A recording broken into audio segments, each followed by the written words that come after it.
बिस्मिल्लाहिर्रहमानिर्रहीम। अस्सलाम वालेकुम। अबरार रशीद आपकी खिदमत में हाज़िर है। पाकिस्तान में सियासी अफरा तफरी, पोलराइजेशन, ख़ास तौर पर सियासत में नफ़रत, सियासी दुश्मनियाँ इस कदर हाई लेवल पर चली गई हैं कि अब अगर किसी सियासतदान का कोई सेंसिबल मुफाहमाना बयान सामने आए, उसकी मुल्क के लिए पॉलिसीज़ के हवाले से कोई बयान सामने आए, तो उसे हम ऑब्वियसली ताज़ा हवा का झोंका ही समझेंगे। और ख़ास तौर पर जब इस तरह का बयान किसी नौजवान की तरफ से आए और जो पुराने हमारे सियासतदान हैं वो वही एहतसाब की बात करें, मुहासबे की बात करें, इन अदर वर्ड्स इंतकाम की बात करें। मुंह से वो इंतकाम नहीं कहते, लेकिन मैं बात कर रहा हूँ बिलावल भुट्टो ज़रदारी की। अब जाहिर है खून में तो ये चीज़ शामिल है। अब बिलावल भुट्टो ज़रदारी के पड़नाना भी उस वक्त अपने दौर में एक रियासत के वज़ीर आज़म थे, शायद जूनागढ़ के सर शाहनवाज़ भुट्टो। बिलावल भुट्टो ज़रदारी के नाना वज़ीर आज़म थे, वज़ीर ख़ारजा रहे हैं, वालिदा 2 मरतबा वज़ीर आज़म रही हैं, वालिद सदर रहे हैं, वज़ीर रहे हैं, ख़ुद बिलावल भुट्टो वज़ीर ख़ारजा रहे हैं। तो यकीनी तौर पर इंसान इन सारी चीज़ों से, तजुर्बात से, और इनके बिलावल के हिस्से में तो बड़े तल्ख़ तजुर्बात हैं, लेकिन उन्होंने आज दिन तक इंतकाम की बात नहीं की। नाने को फांसी लगा दिया गया, वालदा को सरेराह सरेआम जिस बेदर्दी से शहीद किया गया, दोनों मामूओं को किस तरह कत्ल किया गया, एक को फ्रांस में जहर दे दी गई, एक को कराची की सड़कों पर मार दिया गया, लेकिन उसके बावजूद आपने कभी बिलावल के मुंह से इंतकाम की बात नहीं सुनी होगी। इसे कहते हैं सियासी तरबियत। वो हमेशा कहते हैं democracy is the best revenge, ये बेनज़ीर भुट्टो का नारा था। और बिलावल के वालिद ही हैं, यानी आसिफ अली ज़रदारी, जिन्होंने कहा था कि पाकिस्तान खपे। ये वो वक्त था कि उस वक्त अगर वो पाकिस्तान ना खपे का नारा लगाते तो आज शायद पाकिस्तान की हैसियत तरकीबी खुदा न ख्वास्ता कोई और होती।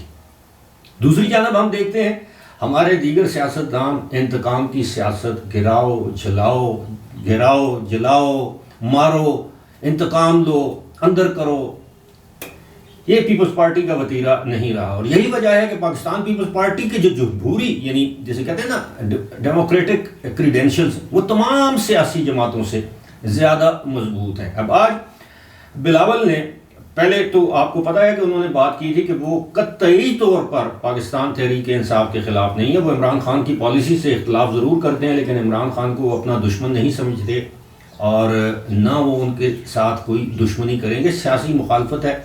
वो पाकिस्तान तहरीक इंसाफ के जो कारकुन हैं उनकी भी उसी तरह इज़्ज़त करते हैं जिस तरह पाकिस्तान पीपल्स पार्टी की। उन्होंने सिर्फ पाकिस्तान तहरीक इंसाफ का नहीं कहा, बल्कि नून लीग के कारकुनों का भी जिक्र किया कि उनकी भी वो इज़्ज़त करते हैं। तमाम सियासी कारकुन जो हैं काबिल इज़्ज़त हैं।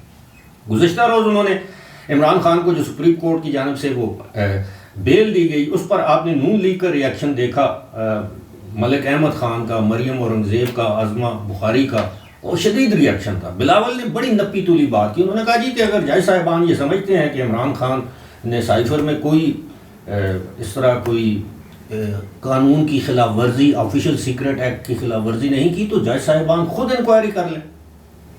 अब आज बिलावल ने नवाबशाह में एक इंतखाबी जलसे से खिताब करते हुए ये कहा कि अगर उनकी हुकूमत आ जाती है तो वो 17 वफाकी वजारतें जो हैं वो उनको ख़त्म कर देंगे, और उसके नतीजे में 300 अरब रुपया पाकिस्तान की सरकार को या पाकिस्तान के ख़जाने को उसका फ़ायदा होगा।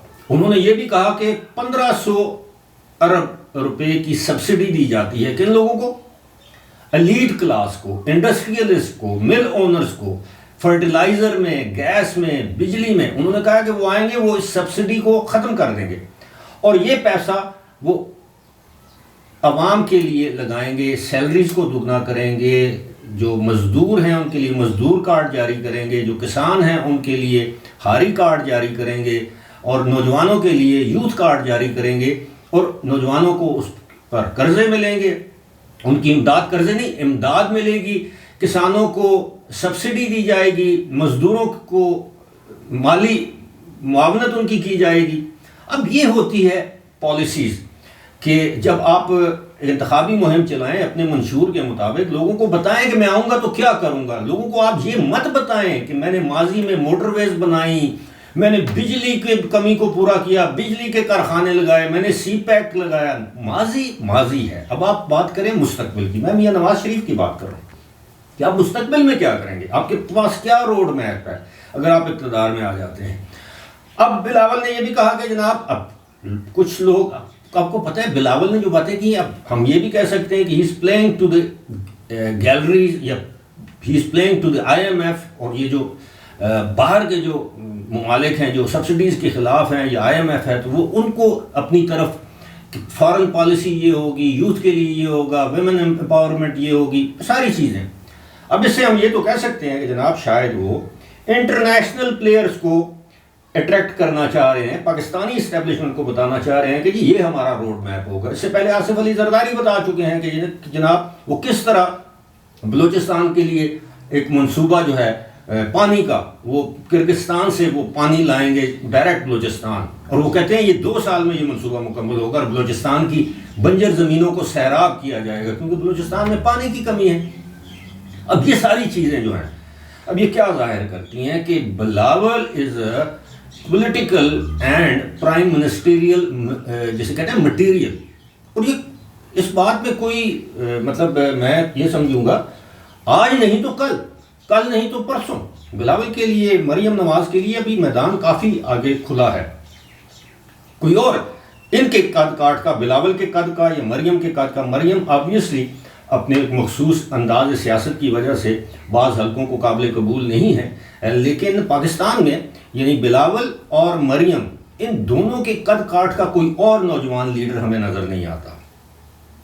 اب باقی جو آپ کو پتہ ہے جو سیاسی جماعتوں کے یا سیاسی خانوادوں سے جن کا تعلق ہے، اب مولانا اسد محمود جو مولانا فضل الرحمان کے صاحبزادے ہیں، وہ وفاقی وزیر بن جائیں بس۔ اب ادھر اسفندیار ولی کے، ولی خان کے جو پوتے ہیں ابل ولی، وہ نیری جسے ہم اپنی زبان میں کہتے ہیں شرمندگی، ایمبیرسمنٹ، نہ کوئی ویژن، لغو بات کرنا، بیہودہ بات کرنا لوگوں کے بارے میں، خواتین کے بارے میں۔ اس لیے میں یہ سمجھتا ہوں کہ اس وقت Bilawal is talking sense, he is leading and heading his political and electoral campaign جسے ہم کہتے ہیں، جو election campaign in a very very positive manner, اور اسی طرح ہونا چاہیے، بجائے اس کے کہ آپ اپنے سیاسی مخالف کی ذاتی زندگی کو، آپ سیاسی اختلاف ضرور کریں، جس طرح بلاول نے شاید کل ہی کہا تھا کہ